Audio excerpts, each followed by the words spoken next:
हाँ तो भाइयों, पाकिस्तान ने एशिया की सेकंड बेस्ट टीम को हराया, हराया कम जलील ज्यादा किया, इतनी को बुरी तरीके से मैच हराया, 75 रन के मार्जिन से मैच हरा दिया। यानी जितना स्कोर हमने किया उसका आधा भी नहीं बनाने दिया। क्या कुछ तगड़ा किस्म का, मैं कहता हूँ जलालत हुई है अफगानिस्तान की। और जो बैठ के बड़ी अफगानिस्तान की बातें कर रहे थे, तारीफें कर रहे थे, हम खुद भी कर रहे थे कि भाई अफगानिस्तान इन कंडीशन में बहुत ज्यादा सबको मायूस किया अफगानिस्तान ने। और पाकिस्तान का यही है भाई, जब जब आप पाकिस्तानियों के ऊपर यकीन करने लग जाओगे ना कि नहीं भाई पाकिस्तान इस टूर्नामेंट में या इस सीरीज में जाके फुल तगड़ी किस्म की परफॉर्मेंसेज देगा, तब जाके इन्होंने आपको जलील करवाना है। और जहां जहां आपको थोड़ा लगेगा कि नहीं यार यहाँ पे थोड़ा मसला है, पाकिस्तान हार भी सकता है या टफ कंडीशंस है, मसला होगा ये वो, वहां वहां वो डोमिनेट करके दिखाएगी। क्योंकि ये बेसिकली सीरीज जो थी ये थी भी अफगानिस्तान और पाकिस्तान के दरमियान। यूएई तो ऐसे ही बस अपना खाना पूरी कर रही थी, बाकी है तो ये अफगानिस्तान और पाकिस्तान की ही सीरीज थी। क्या तगड़ी किस्म की परफॉर्मेंसेज दिया यार मेरे मैच विनर ने आके भाई साहब हैट्रिक कर दिया। और हैट्रिक, सबसे बड़ी बात, हैट्रिक बॉल पे फेस कौन कर रहा है? उनकी टीम का सबसे स्ट्रॉन्ग बैट्समैन, यानी इब्राहिम जादरान को आउट करके उस बंदे ने अपनी हैट्रिक कंप्लीट किया। और तीसरा मेरा ख्याल है को पाकिस्तानी बन रहा है जिसने 5 विकेट्स का ये टाइटल हासिल किया हुआ है T20 फॉर्मेट में। और इस टाइम पे मैच विनर हमारा मोहम्मद नवाज, उसके बाद प्लेयर ऑफ द टूर्नामेंट हमारा मोहम्मद नवाज। तो किसी दौर में, किसी ज़माने में हमारे किसी एक अंतर्यामी बाबा ने बैठ के ये बात की थी कि नवाज तू मेरा मैच विनर है, तूने टेंशन नहीं लेनी, जो भी है यही है। और यार उस बंदे की बातें अब जाके सच हो रही हैं। कहीं तो उसकी खुद की कप्तानी में इस तरह की परफॉर्मेंसेज दे देता ना, तेरे से ज़्यादा उस बंदे को खुशी होनी थी। खैर भाई जो भी है, अब तो वो टीम में भी ना रहे और टीम से भी बहुत ज़्यादा दूर हैं। और अब तो फिलहाल एशिया कप भी आ रहा है 2 दिन बाद। तो इस तरह की तगड़ी परफॉर्मेंस और इस तरह की डोमिनेटिंग परफॉर्मेंस एशिया कप से पहले अफगानिस्तान को, जो जो मर्जी हम हंसी मजाक कर लें, इन कंडीशन में अफगानिस्तान वाकई बहुत स्ट्रॉन्ग टीम है। और उसको हम इस तरह से बुरी तरीके से हरा के एक अच्छी स्टेटमेंट लेके जा रहे हैं। और दूसरी टीम्स के लिए भी एक अच्छी स्टेटमेंट है कि पाकिस्तान को आपने हल्के में लेना नहीं है। लेकिन हम पाकिस्तानियों से ये दरख्वास्त है कि इनको हल्के में ही लो, क्योंकि जहां हमने पाकिस्तान टीम में थोड़ा सा अपना भरोसा दिखाया, यकीन दिखाया कि नहीं भाई पाकिस्तान टीम बड़ी स्ट्रॉन्ग है, वहां इन्होंने हमें जलीली करवाना है, तो आपने इनको हल्के में ही लेना है। लेकिन दूसरी टीम जो है उनको थोड़ा सा भाई तगड़ा होकर आना है कि भाई पाकिस्तान टीम ऐसे वैसा ना समझो, अफगानिस्तान को 75 रन के मार्जिन से हरा के आ रही है। पहले पाकिस्तान की बैटिंग करते हुए हमने बहुत ज़्यादा स्ट्रगल किया। हमारा साहिबजादा फरहान तो ऐसे बल्ले लप्पे घुमाता हुआ भाई साहब सबसे पहले बोल्डों के बाहर। उसके बाद आ रहे थे जी फ़खर जमान और सैम अयूब, दोनों ही इतनी कुछ स्ट्रगल करते हुए बैटिंग कर रहे थे ना, यकीन करो उस टाइम पे लग नहीं रहा था कि भाई हमने कुछ करना भी है। इतना ज़्यादा स्ट्रगल। और स्ट्रगल चलो ठीक है, विकेट से तो स्ट्रगल समझ आती है कि भाई विकेट टफ है, सारी चीज़ें, ये सारी चीज़ें समझ में आ रही हैं। वो भाई साहब रनिंग बिटवीन द विकेट इस तरह से स्ट्रगल कर रहे हैं जैसे पता नहीं कोई क्लब क्रिकेट के बच्चे खेल रहे हो। अभी तक उनकी कम्युनिकेशन स्किल्स भी बेहतर नहीं हो रही आपस में। Sam Ayub non striker end पे खड़ा हुआ है, फ़खर साहब आधे विकेट से भी ज़्यादा आगे आए में। इस तरह की इनकी रनिंग बिटवीन द विकेट चल रही थी और 2 दफ़ा तो आउट होते बचे हैं, रन आउट। पहले तो मुझे वो बंदा मिलवा दो ना जिसने ड्रिंक्स ब्रेक के बाद हसन नवाज को ये मशवरा दिया कि भाई तूने चलाना ही चलाना है। और चलाना के मतलब ये क्या होता है कि भाई हर बॉल पे ही घुमाते रहना है यार। अभी 10 ओवर्स पड़े हैं और इन कंडीशन में अगर हसन नवाज थोड़ा सा लेके चल जाता सलमान अली आगा के साथ, तो ये स्कोर बहुत ज़्यादा हो सकता था। हमने पाकिस्तान की पहले बैटिंग करते हुए 140 रन हम और ज़्यादा कर सकते थे। ये 140 रन नहीं होने चाहिए थे, 160-70 भी हम कर सकते थे अगर हम ये बेवकूफ़ों वाली क्रिकेट ना खेलते। पहले बैटिंग करते हुए हमने बहुत ज़्यादा ब्लंडर्स किए। हमने वो उस तरह से बैटिंग नहीं की जिस तरह की हमारी टीम है, जिस तरह की हमारी टीम इस विकेट पे भी कर सकती थी। हमारा हसन नवाज अच्छा क्रिकेट खेल रहा है, पहले चौका मारा है, सिंगल्स ले रहा है, वो सही क्रिकेट खेल रहा है, फिर आ जाती है ड्रिंक्स ब्रेक के बाद उसको पता नहीं किसने मशवरा दे दिया कि भाई तूने हर बॉल चलानी है। उसने 3 बॉलें खेली है मेरा ख्याल है ड्रिंक्स ब्रेक के बाद, उसने हर बॉल ही चलाई है, हर बॉल घुमाई है उसने।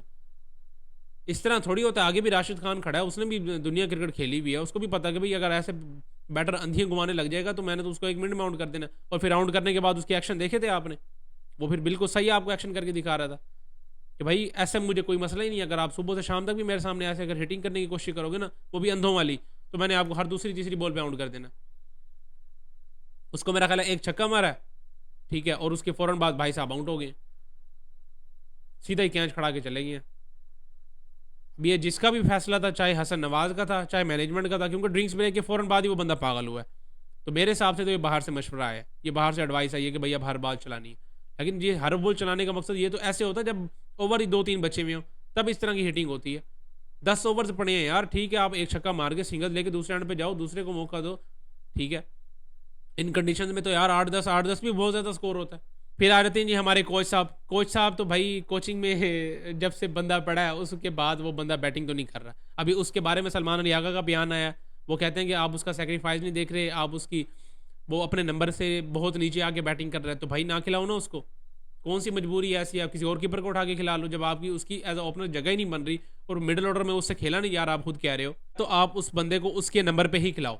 मोहम्मद हारिस ओपन करता है ना, उसको ओपन ही कराओ या वन डाउन पोजीशन पे। अगर नहीं जगह बन रही तो भाई किसी और प्लेयर को खिला लो ना, उस पोजीशन पे आगे उस बंदे से परफॉर्मेंस बहुत ना के बराबर है, क्योंकि वो कोई ज़्यादा मसल मैन नहीं है जिसने आगे छक्के पे छक्के मारने, वो आंड्रे रसल तो है नहीं जिस नंबर पे आप उसको खिला रहे हो कि उसने आगे मार मार छक्के पागल करना है। आज भी उस बंदे ने बल्ला घुमाया, कोई अता पता नहीं था, बोल्ड हो गए भाई साहब, दूसरी बॉल पे बाहर चले गए हैं। ये सूरत हाल थी भी बैटिंग पे। ये तो शुक्र करो राणे ने नीचे से आगे कुछ 10-15 रन जोड़े हैं और मोहम्मद नवाज ने फिर अच्छी बैटिंग कर ली है, अभी जल्दी आउट हो, आखिरी ओवर में और ज़्यादा स्कोर कर सकता था लेकिन दूसरी बॉल पे आउट हो गया। तो यही थी भाई सूरत हाल, पहले बैटिंग करते हुए गिरते पड़ते भाई जैसे तैसे हमने 140 रन कर ही दिए। और आमिर सोहेल साहब भी कमेंट्री में बैठ के यही बात कर रहे थे कि कहीं 140 प्लस कर दिए तो फाइटिंग टोटल है इस विकेट पे, क्योंकि विकेट इतना ज़्यादा इजी नहीं है। और फिर बाद में जो डांस लगे हैं, जो डुमके लगे हैं अफगानिस्तान के, वो भी आप सबने देखे हैं, हमने भी देखे हैं कि पहले ही ओवर में शाहीन शाह अफरीदी टिपिकल भाई वही पहले ओवर की विकेट, आगे हमने सीधा सीधा गुरबाज को आउट किया है। फाइनली आगे की कौन सी रिपोर्टें आ रही है, ये भाई साहब स्टंप माइंग में कौन कौन सी बातें कर रहा है भाई, तू भाई फैमिलीज देख रही होती हैं तो किसी हिसाब से बातें कर रहा है यार। इस बात के बाद तो लड़कों का तो फेवरेट हो गया, क्योंकि लड़कों को तो चाहिए भाई ऐसे वाले कप्तान जो जो कोई ना आसरा करे, जो सबके सामने ऐसे भाई तेरी, जो सबके सामने भाई तेरी भैंस की आँख, तूने साले हमारे बैटर्स के साथ, तूने हमारे बैटर्स को आउट करके नखरे किस चीज़ के दिखा रहा था। अच्छा, इसको उस टाइम बैटिंग पे भी गुस्सा आ रहा था, इसको बैटिंग पे भी गुस्सा आ रहा था जब हसन नवाज को आउट किया राशिद खान ने और उसके बाद एक्शन करता हुआ दिखा रहा था। इस बंदे का मुंह उस टाइम पे भी बन गया था आगा सलमान का, लेकिन फील्ड पे तो भाई उसने फिर हालत ख़राब किया ना आपकी। अब मैं वो वर्ड तो यूज़ नहीं कर सकता जो जो उसने यूज़ किए हैं आगा सलमान ने, लेकिन भाई ठीक किया। ग्राउंड में तो भाई ऐसे ग्राउंड के बाद आपने जो रिश्तेदारी निभानी है ओपोनेंट्स के साथ निभाते रहो, ठीक है, लेकिन ग्राउंड में भाई यही हालत रखनी है आपने। खैर भाई, एशियन सेकंड बेस्ट टीम को तो हमने धूल चटा दी। अब अगला नेक्स्ट स्टॉप जो है वो इंडिया का बनता है, क्योंकि एशिया कप आ रहा है। एशिया कप में हमें पहला मैच ऑब्वियसली हमारा ओमान के साथ है और उसके बाद हमारा मुकाबला होगा एशिया कप में टीम इंडिया के साथ, एशिया की नंबर 1 टीम के साथ। नंबर 2 टीम को तो हमने बता दिया कि भाई नंबर 2 टीम आप कहाँ की हो, किस जगह पे हो। एशियन नंबर 2 टीम की तो भाई हमने हालत कर दी है ख़राब, अब रह गई भी एशियन नंबर 1 टीम, उसकी भी हालत ख़राब करेंगे इंशाल्लाह ये टीम करके दिखाएगी। बाकी अब इसमें कुछ चेंजेस करने वाली को बात ही ना करना कि भाई इस सीरीज़ में बेशक हम जीत गए हैं लेकिन भाई मोहम्मद हारिस ने परफॉर्म नहीं किया या फलाने ने परफॉर्म नहीं किया, उसकी जगह उसको खिला लो। मोहम्मद रिजवान ने पता नहीं किस लीग में 80-85 रन मार दिए, तो ये ना कह देना कि भाई मोहम्मद रिजवान को उठा के इसमें डाल देते हैं। मेहरबानी करो, अब जो साइड चल रही है एटलीस्ट उसको एशिया कप ही खिला दो। एक और खुशी की बात तो करना भूल ही गया हूँ मैं भाई, इबरार और सुफियान मुकीम दोनों एक साथ एक मैच में कैसे, ये दोनों एक ही मैच में कैसे खेल सकते हैं यार। दोनों ने एक ही मैच इकट्ठा खेला है आज। वो अलग बात है कि सुफियान मुकीम को 10वें ओवर के बाद 11वें ओवर के बाद मेरा ख्याल है जाके ओवर दिया गया।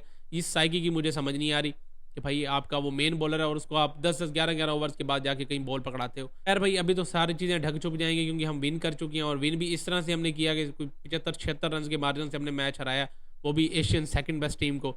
तो अभी तो सारी चीज़ें ढक चुप जाएंगी। बाकी गलतियाँ हमारी भी थी आज के मैच में, बैटिंग में भी हमने बहुत, मैं कहता हूँ, बुरी किस्म की बैटिंग की है और बुरे किस्म के डिसीजंस थे हमारे। रनिंग बिटवीन द विकेट बहुत ख़राब चल रही थी और उसके बाद कुछ अंधी शॉटें भी मार के हम गए हैं, तो ये सारी चीज़ें भी देखने वाली हैं। बड़ी टीम्स के खिलाफ हमें इस तरह की चमलें नहीं मारनी। फिलहाल तो भाई ट्राई नेशन सीरीज़ जीतने का पाकिस्तान को, पाकिस्तान टीम को और पाकिस्तानी फैंस को सबको बहुत बहुत मुबारक। बाकी अब एशिया कप आएगा, उसको फॉलो करते हैं। इस वीडियो में इतना ही, मिलता है नेक्स्ट वीडियो में।